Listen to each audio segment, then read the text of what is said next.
Bismillahirrahmanirrahim. Assalamualaikum warahmatullahi wabarakatuh.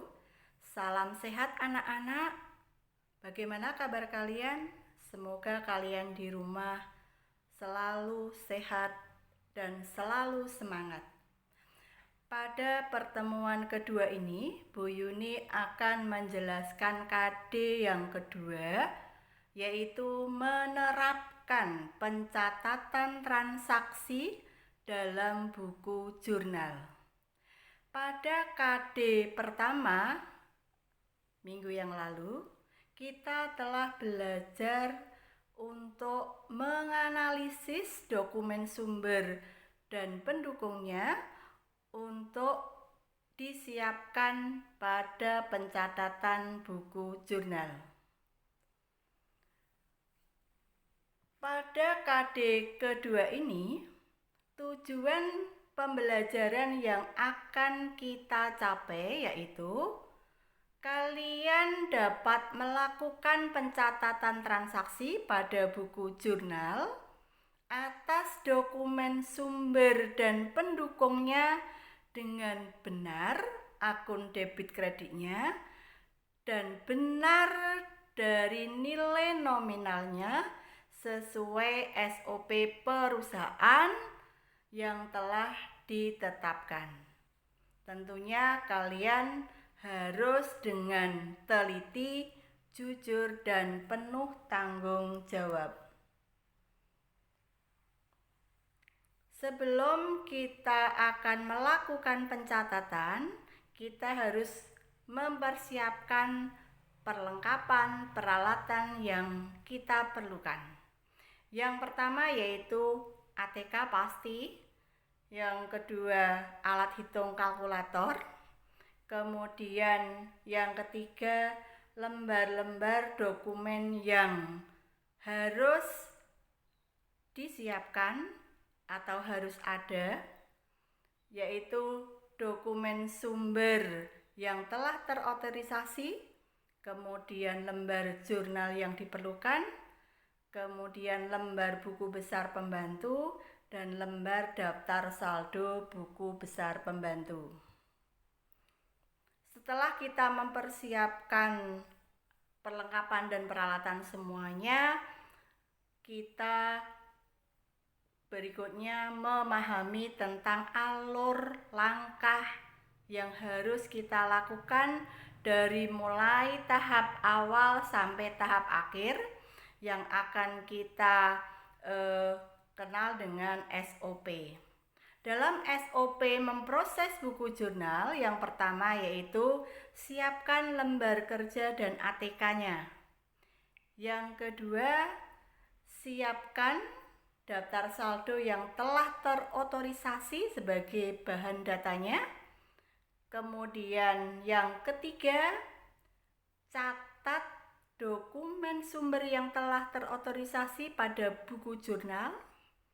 Kemudian yang keempat, catat dokumen sumber tersebut jika memerlukan buku pembantu.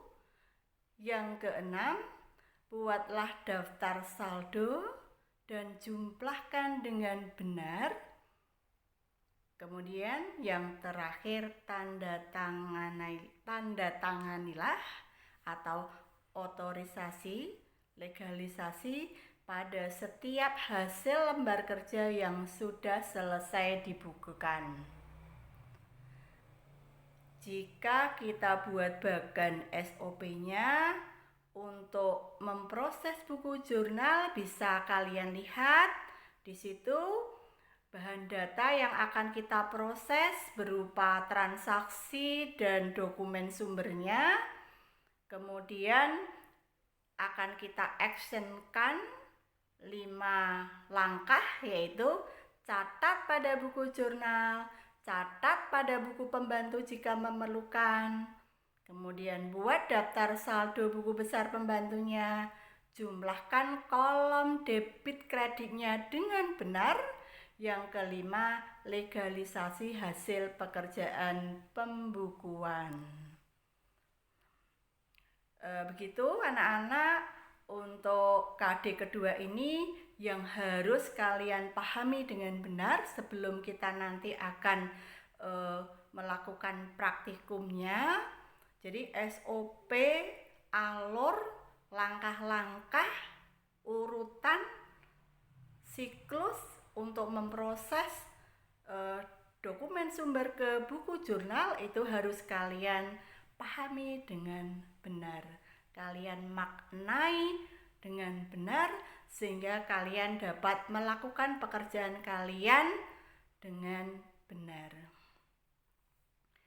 Kemudian sebelum kita praktikum, kalian juga harus tahu dulu bahwa dalam akuntansi kita mengenal 2 jenis jurnal, yaitu jurnal umum dan jurnal khusus.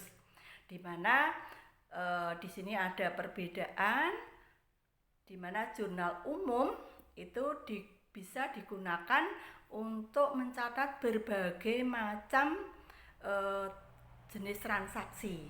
Biasanya di sini digunakan untuk perusahaan jasa. Kemudian kolomnya juga kalian harus bisa menyiapkan. Di sini kolom yang standar umum itu terdiri dari kolom tanggal, kolom nomor dokumen, kolom deskripsi keterangan, kolom ref, kemudian jumlah debit dan kreditnya.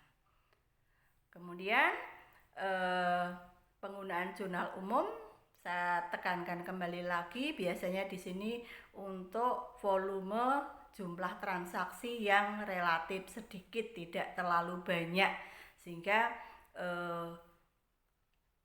masih efektif dan efisien untuk menggunakan jurnal umum. Kemudian yang kedua yaitu jurnal khusus, di mana jurnal khusus ini biasanya digunakan untuk perusahaan yang volume transaksinya itu banyak dan terjadinya itu berulang kali, transaksinya sejenis. Di sini biasanya digunakan pada perusahaan dagang. Karena di dalam perusahaan dagang itu volume transaksi itu terjadi secara berulang, kemudian sejenis. Misalkan pembelian, barang A, barang B, sampai barang Z. Kemudian ada penjualan, dicatat di satu jurnal, ya. Kemudian ada penerimaan kas, ada pengeluaran kas. Nah, di situ akan dicatat pada jurnal khusus.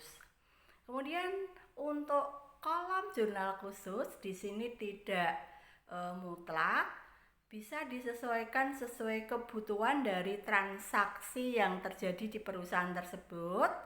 Di sini kalian juga nanti harus mampu untuk menyiapkan, jangan sampai anak akuntansi, calon teknisi akuntansi nanti tidak bisa membuat jurnal khusus. Misalkan di situ pada video berikutnya nanti akan saya jelaskan praktikum bagaimana kita akan praktek mencatat mulai dari dokumen sumber yang sudah sah, ya, sudah terotorisasi, akan kita catat pada buku jurnal. Kemudian transaksi-transaksi yang terjadi pada perusahaan dagang itu harus kalian ingat itu sejenis, sehingga satu jenis ini hanya boleh dicatat pada jurnal khusus yang ini. Transaksi sejenis ini hanya bisa dicatat di jurnal pembelian, ada di jurnal penjualan. Nah, itu nanti akan kita perjelas di video berikutnya, yaitu pada praktikum mencatat transaksi dokumen sumber pada buku jurnal. Anak-anak, nanti di sini setelah kita belajar jurnal pada perusahaan jasa, kita akan masuk pada akuntansi perusahaan dagang. Perlu kalian ketahui bahwa dalam akuntansi ada 2 sistem pencatatan, yaitu sistem periodik atau fisik dan sistem perpetual atau terus-menerus. Nah, dua sistem ini biasanya digunakan pada perusahaan dagang. Perusahaan dagang bisa memilih sistem yang mana, apakah sistem fisik atau sistem perpetual. Sistem periodik yaitu pencatatan dan penghitungan yang dilakukan secara periodik berkala terhadap mutasi barang dagangan yang dilakukan di akhir periode terhadap jumlah barang melalui jurnal penyesuaian lewat akun pembelian dan penjualan. Kemudian untuk sistem perpetualnya yaitu pencatatan terhadap mutasi barang dagangan yang dilakukan setiap saat terjadi transaksi mutasi barang melalui akun persediaan barang dagangan. Lebih jelasnya nanti akan kita praktekkan di video berikutnya. Begitu anak-anak untuk KD kedua yang bisa Bu Yuni jelaskan dan kita ambil kesimpulan pada KD kedua ini yang harus kalian maknai dan tekankan. Yang pertama, kalian harus mampu menyiapkan SOP memproses buku jurnal sesuai SOP perusahaan yang berlaku. Kemudian yang kedua, kalian harus mampu melakukan pencatatan dokumen sumber dan pendukungnya dengan benar, teliti, jujur, penuh tanggung jawab sesuai SOP perusahaan di mana nanti kalian bekerja. Demikian anak-anak yang bisa saya sampaikan.